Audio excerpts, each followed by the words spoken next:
Star Wars number 30 by Jason Aaron and Salvador Larocca.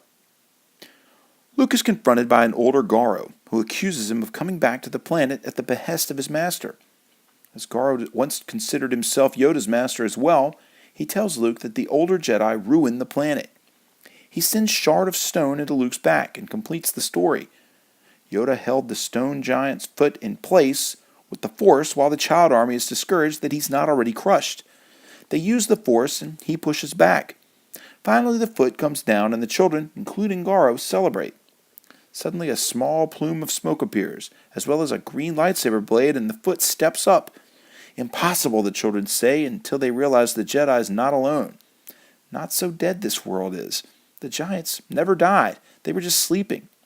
As the other group of warring children meditate, the stone giant speaks the word of the others. Impossible, it says, as more and more of them crawl from beneath the ground.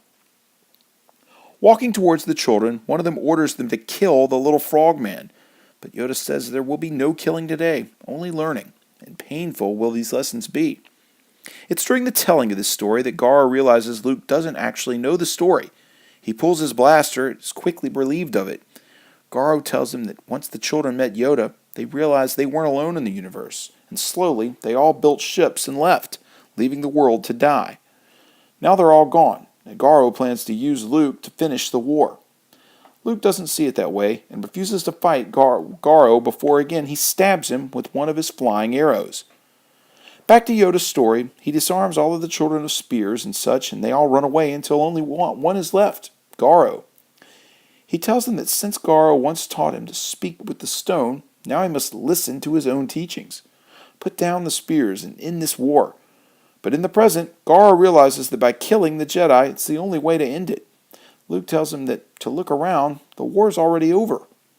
Back to Yoda's time, the child throws down his spear.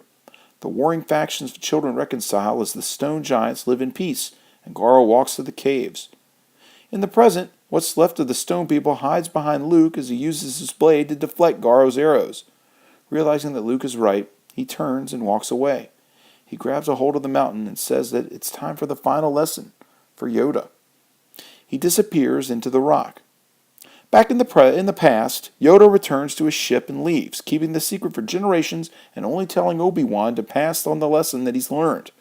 Luke orders the stone children to follow him, and they walk into the mountain to get it pumping again.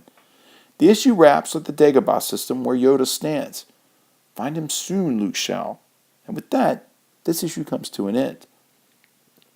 You know, I liked a great deal this storyline, but this one was very anticlimactic.